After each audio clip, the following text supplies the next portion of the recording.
নমস্কাৰ ছাৰ বাইদেউসকল B education চেনেলটোলৈ আপোনালোকক স্বাগতম জনাইছোঁ।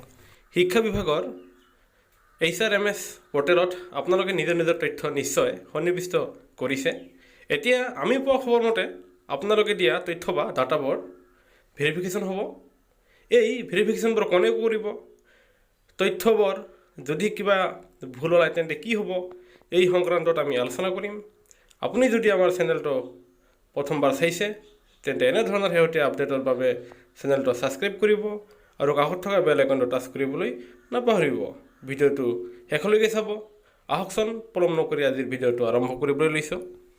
শিক্ষক ট্ৰেন্সফাৰ পৰ্টেল যিমানবোৰ শিক্ষকে ৰেজিষ্ট্ৰেশ্যন কৰিলে আৰু নিজৰ নিজৰ তথ্যবোৰ আপলোড ইতিমধ্যে দিলে, সেইসকল শিক্ষকে জিলা পৰ্যায়ত ভেৰিফিকেশ্যন কৰি থকা হৈছে। তাৰমানে যিবোৰ শিক্ষকে অলৰেডি টিচাৰ ট্ৰেন্সফাৰ পৰ্টেলত নিজৰ নিজৰ তথ্যবোৰ আপডেট দিছে, সিহঁতৰ জিলা পৰ্যায়ত ভেৰিফিকেশ্যন কৰি থকা হৈছে।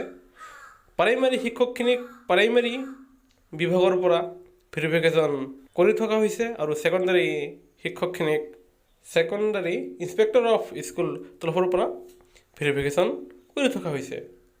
আৰু যিখিনি কণ্টেক্সুৱেল আৰু ষ্টেট পুলৰ শিক্ষক আছে সেইখিনিক সমগ্ৰ শিক্ষাৰ ফালৰ পৰা ভেৰিফিকেশ্যন কৰা হ'ব।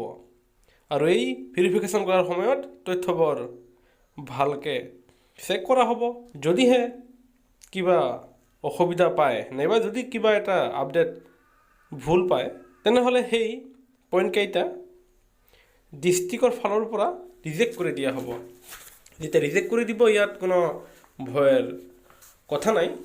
শ্ৰদ্ধাৰ ছাৰ বাইদেউসকল, যেতিয়া আপোনালোকে ৰেজিষ্ট্ৰেশ্যন কৰিছিলে তাৰ 3-4 দিন পিছতে 100% এপ্ৰুভ হৈছিলে। যেতিয়া আপোনাৰ ৰিজেক্ট কৰি দিয়া হ'ব তেতিয়া সেইজন শিক্ষক ছাৰ বাইদেউৰ ইমেইলত বা মোবাইল নম্বৰত মেছেজ দিয়া হ'ব আৰু সেই মেছেজটো তাত আপোনালোকে পঢ়ি চাব আৰু তাত দেখা পাব যে আপোনালোকৰ কোনটো ডাটা বিসংগতি আছে। তেতিয়া আপোনালোকে কি কৰিব লাগিব, পুনৰবাৰ আপোনাৰ প্ৰফাইলটো এডিট কৰিব লাগিব আৰু এডিট কৰি সেই নিৰ্দিষ্ট ডাটাটো আপুনি আপলোড দিব লাগিব। আপোনালোকে নিজৰ নিজৰ মোবাইল ফোনটো চেক কৰিব। যদি মেছেজ পায় তেন্তে ৰিমাৰ্কছত উল্লেখ থকা যিখিনি ডাটা বিচাৰিছে সেইখিনি পুনৰবাৰ আপোনালোকে টিচাৰ ট্ৰেন্সফাৰ পৰ্টেলত দি দিব।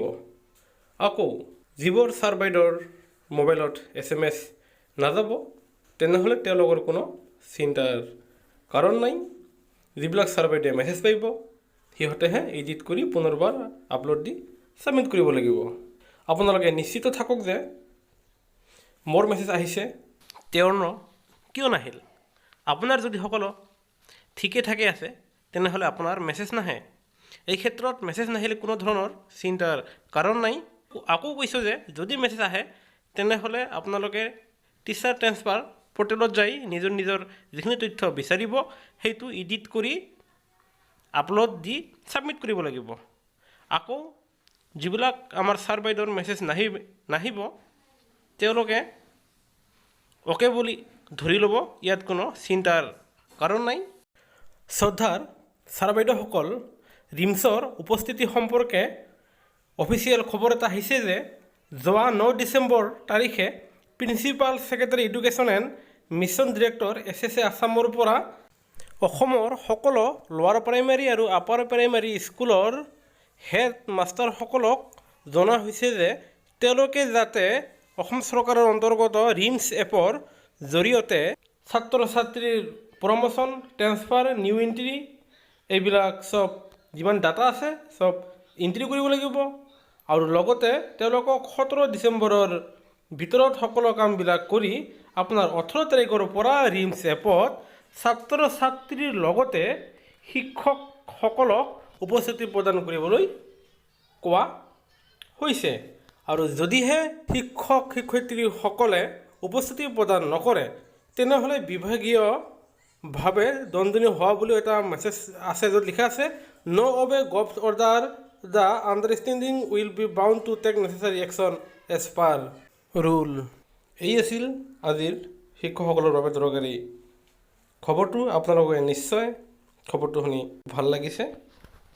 যদিহে আমাৰ চেনেলটো এতিয়াও ছাবস্ক্ৰাইব কৰা নাই তেনেহ'লে এনেধৰণৰ শেহতীয়া খবৰবোৰ পাই থাকিবলৈ ছাবস্ক্ৰাইব কৰিব আৰু কাষত থকা বেল আইকনটো টাচ কৰিবলৈ নাপাহৰিব। ভিডিঅ'টো চোৱাৰ বাবে ধন্যবাদ।